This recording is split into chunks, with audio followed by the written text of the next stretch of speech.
for those of you out there, in your genius zone, in your unique competence zone, in what you are super good at, you might be able to go up against an ideal. You might. But if you're like many of our listeners, like me with projects, you need to start slow, start small. So think of it. If you do 70% for 7 days, let's just say it's 490%. The percent doesn't really matter, but 7 times 7 is 49. Throw 0 in there. Awesome. If you do 3 100% days and then 4 0% days, that's only 300. So the spotty 100s are not nearly as valuable as the consistent 70s. Next Level Nation, welcome back to another episode of Next Level University, where we teach you how to level up your life, your love, your health, and your wealth. We hope you enjoyed our latest episode. It was episode number 1402, 3 reasons many early friendships don't last. Today, for episode number 1403, happy Thursday, one piece of advice we wish we knew earlier. At this point, you and I have coached many humans.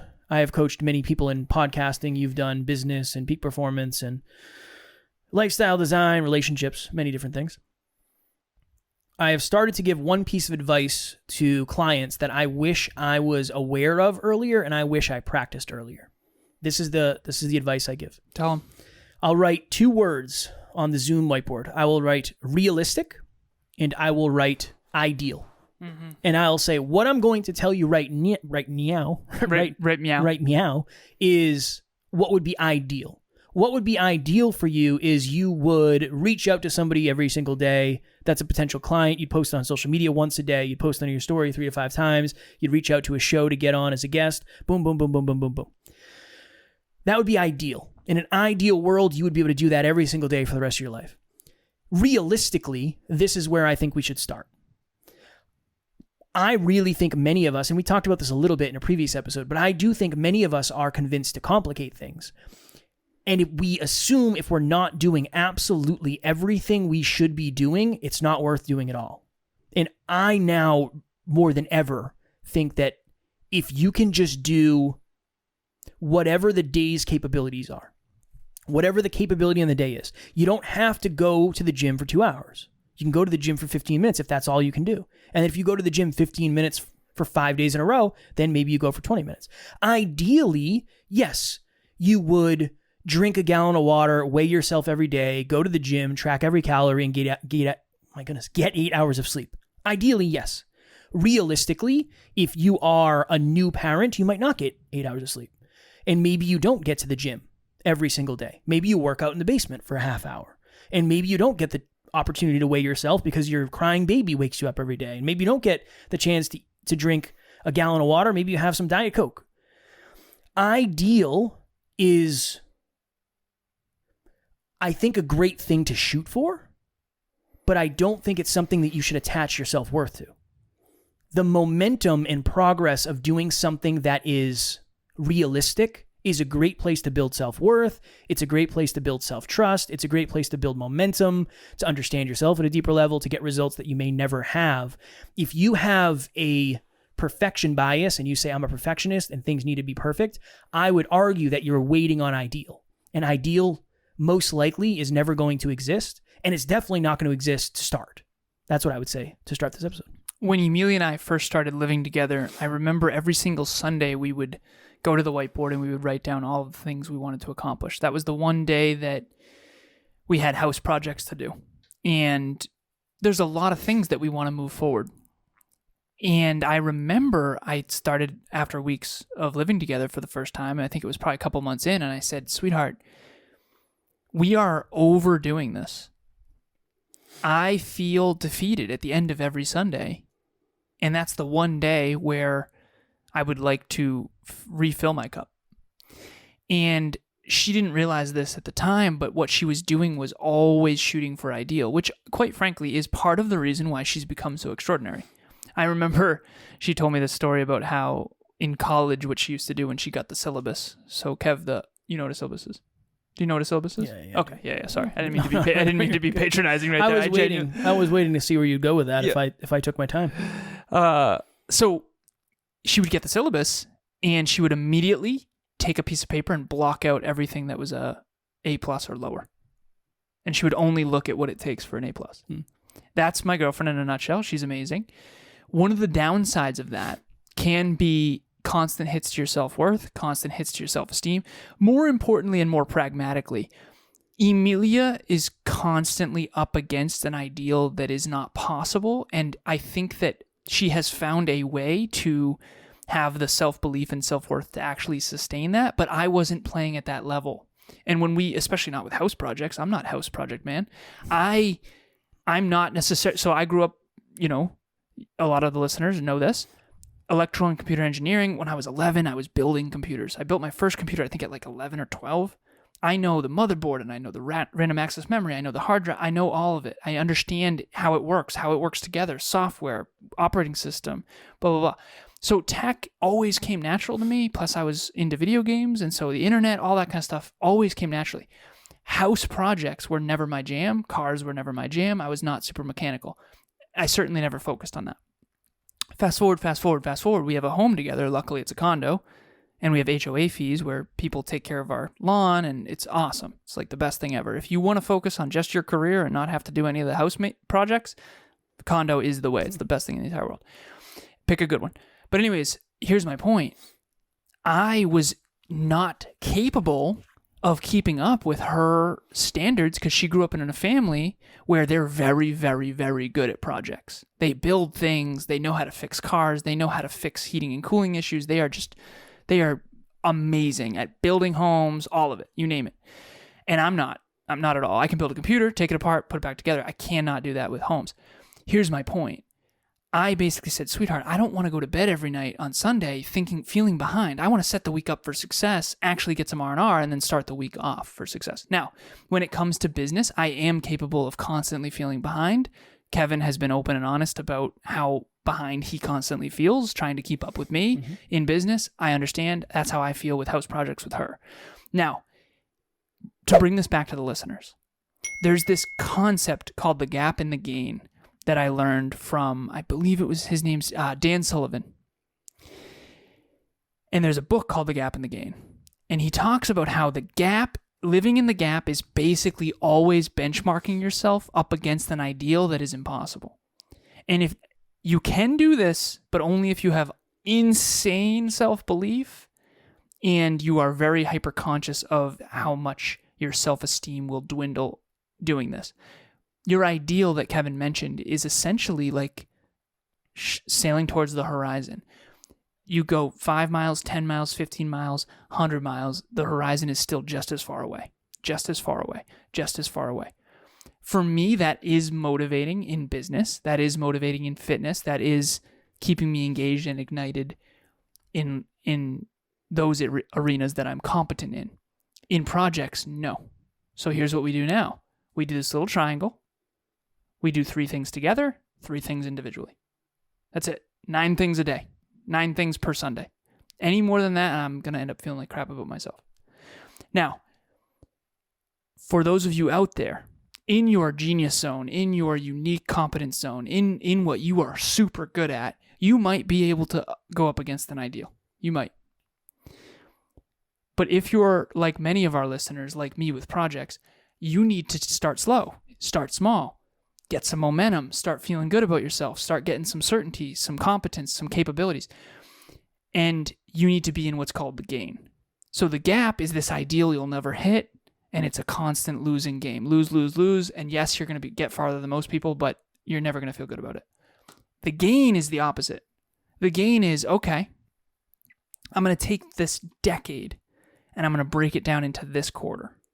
And then I'm going to break this quarter down into today. And I'm going to get these 3 things done, or these 6 things done, or I'm going to do these habits. Very last piece that I'll share here, I recently was doing 30 minutes of mobility, 30 minutes of learning every single day. And I was missing over and over and over again. To Kevin's point, my days were going off the rails. We had to fill group 11. I had some house challenges coming up. I have a dog and a cat. And again, love it all, no excuses, but I was not consistent. So here's what I did, and this is what I tell my clients too. If you can't be consistent and at least hit 75%, which is 3 out of 4, you got to lower the goal, the daily goal, lower the habit. So I shrunk it. I shrunk it to 20 minutes of learning a day and 20 minutes of mobility, and I've been hitting. So, and then eventually maybe I'll go to 25, maybe eventually 30, maybe I'll jump it to 45. Who knows? I doubt that. The point is you got to find the challenge skills sweet spot for you. Emilia's challenge skills sweet spot in-house projects is far more competent than mine. My business challenge skills sweet spot for productivity and execution is higher than Kev's. We joke about how when I'm fully ignited, he's burning down, and when he's fully ignited, I'm a little bit bored and not fully charged. We're being playful with that, but there's some truth to this. You got to figure out what the Goldilocks is for you, the sweet spot. Not too hot, not too cold, not too big, not too small. And the problem is the moment you grow, you have to reassess this. When I used to work the job I used to work, so for those who don't know what weatherization is, one of the big things we did is we would go into schools and we would go above the drop ceiling. So if you've ever been in a school, they have the tiles. You can go above there, believe it or not. And there's pipes and there's wiring and there's a lot of stuff. But in many of the schools we would go into, there's this gap between the roof, the top of the bottom of the roof and the top of the wall. It's called a roof wall intersection. And what we would do is we would seal those up. So sometimes we would take, it was called rigid board. It was, I don't even know how to explain it. It's foam that has tape on both sides. It's like a mirror. It's reflective tape on both sides. It's good for energy savings. Mm-hmm. And we would measure it and cut it and put it up there and spray foam around it. Boom. Making an air barrier and a vapor barrier and a thermal barrier, all that stuff. When we would get our floor plans, the project manager would say, you should be able to do this in an hour. You should be able to do this room in an hour. That was ideal. Unfortunately, when they would go around and try to figure out how long it was going to take, sometimes they didn't even get to look in the room. So they would pop their head in one ceiling tile in one room of the school and say, okay, everything should be that way. So ideally, everything would be that way. And I can't tell you how many times I would jump on the phone with the project manager and say, I know what you quoted us for. It's not possible. It is not humanly possible. I can't reach. It's going to take an hour to do this room alone. Never mind this whole hallway. Have you ever not had things take longer than you thought? No, not always. It's... Go ahead. Yeah, no, there was a lot of times where it would be way easier than we thought. For me, and that's probably because of the optimism pessimism thing. Well, it was what the project manager would say. He would say it's going to take you an hour. Okay. Sometimes it was like, I don't know why you thought this was going to take us an hour. It's going to take us 15 minutes. For me, things are almost more in depth than I ever think. But I think that might be my optimism. Hi, my name's John Laredo, and I just wanted to give a big shout out to Kevin Palmieri. I had reached out to him. He had been referred to me when I had shared with a friend of mine some interest in doing a podcast, and he said, you've got to use Kevin. He's fantastic. He's the best around. He'll get you started and off the ground and soaring high in no time. And take it from somebody who knows nothing about podcasting other than maybe saying a few things. But as far as behind the scenes, the startup, everything, I knew nothing. Kevin was phenomenal in terms of leading me through the whole process. And not just easy to work with, but really, really knows his stuff. A great combination between leading me through all the stuff I had no idea what I was doing, but also really listening to me and understanding what it was I was trying to accomplish and what my vision is. So whether you're looking for somebody to help you and get you started, or somebody, as I've done, where I'm putting it entirely in his hands because I've got total trust and confidence in him, and he is a true pro and easy to work with, any of those ends of the spectrum, you're going to have a lot of success and a lot of fun working with Kevin. Trust me. Thanks. So, I had a workout today. I don't know. Did I tell you this? Yeah. I went to the gym and I felt great. And then when I got to the gym, it was like, oh no, I am not feeling it today. Ideally, I would have had a 10 out of 10 workout and it would have been amazing. Realistically, I did, I don't know, maybe 30 minutes of weight training and then I did 30 minutes of cardio and I went on my way. Lori Harder was on episode 34. Mm-hmm. And she said something, and I've been saying this a lot recently because I think it's a really good example and a really good analogy, I guess, for growth.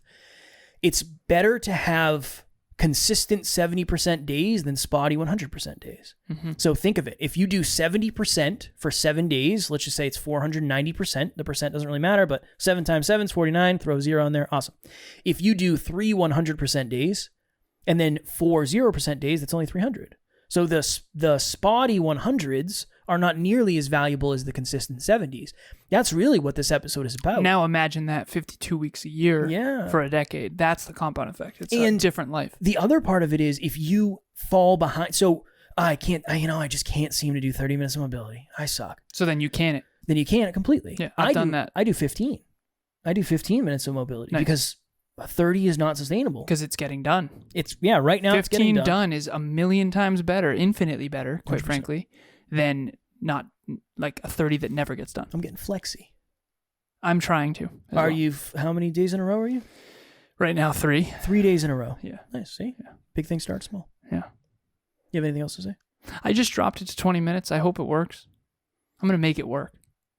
Do you learn for 20 minutes as well? Oh, always. Yeah. Yes, I can. Yeah, I pick a book that I listen to. Today it was Talk Like Ted. It's a public speaking book. Hopefully my oratory has improved.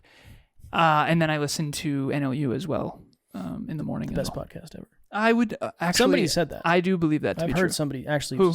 people have. Oh, yeah, no names, You just know, people. anonymous, but people have said it's the best. I mean, I don't know. I think it's the best podcast. I think I will say this, we have put massive effort into making this show as valuable as humanly possible. We have. My next level nugget, simple. What is one area of your life that you can focus on doing at 70% consistently? Again, I do not believe in perfection. I don't believe in perfect. I don't think waiting for the perfect time is ever going to be the right decision because it's most likely never going to happen. And the interesting thing is, when you start something, you're going to learn things you would have never started or you never would have learned if you didn't start sooner. There's so many lessons that are going to be in the early days anyway. And to Alan's point, maybe 30 minutes doesn't work. All right, cool. I'm going to cut it in half. I'm going to do 15. Wow, I've done 15 minutes of whatever it is for 30 days straight. Let me bump it up. We have members of the team who have exercised, run, done yoga, whatever it is, for a very, very, very long period of time. Most likely because they didn't start by saying, what is the hardest possible thing and what would be ideal? They said, what would be realistic? What's sustainable to start? What would be realistic? It's less sexy, but it's more useful, more practical, more growth, more transformation. Huge shout out to Lizzie, huge shout out to Jesse, huge shout out to Amy L, huge shout out to Brandon, huge shout out to Derek, if you're listening, huge shout out to Emilia, huge shout out to Bianca, all the people who have been participating in the NLU Fit Pick, which, by the way, is a perfect example of this. If the NLU Fit Pick, so it was March 1st, 2022, and Emilia got a message from someone who said they want to do an 80-day fitness challenge, and I was pumped. And I was like, sweetheart, I don't think that person's going to do that. I think they always say it, and I don't think they ever do it. And I got so frustrated. I was like, why don't they do it, though? They could totally do it. I just believe in people. And I was like, what if we do it? She was like, yeah, let's do it. I was like, okay, my old best is 120 days. I want to beat that. And it was 3.5 months, whatever. And eventually we beat that. And then it was like, well, let's go to a year. And then we beat that. And then it was like, let's do it for another year. And then Emilia one day in the car, I had a mini panic attack when she said, let's do this for the rest of our life. Now, the point of this is it's not ideal. I walked in the rain with her yesterday. That counted. We set a timer for 30 minutes. Walk, basketball, soccer, sprinting, hit training, weight training, basement or at the gym, you name it, 30 minutes of movement. 30 minutes of exercise, consistent movement. Yeah, here's how particular we are. Walking Tucker, he has to stop and do pees and poops. And I say, sweetheart, can you add a minute to the timer? Because I want to make sure it's at least 30 minutes of actual exercise.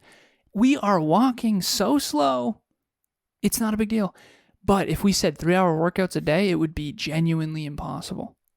Unless you're a professional athlete, have nothing else to do, which I at one point got to enjoy. I do miss those days. Yeah, right? Those were the days, right? At the beginning of one episode a week. Remember those days? Mm-hmm. But that's my point is if you want to, huge shout out to the community, huge shout out to everyone who's been doing it. Again, Derek, Lizzie, all those people. Some people are on 60 plus days. Some people are on 250 plus days. Some people are on 300 plus days. Some people are, Emilia and I just crossed 503 days. You do not have to do it every day if you don't want to.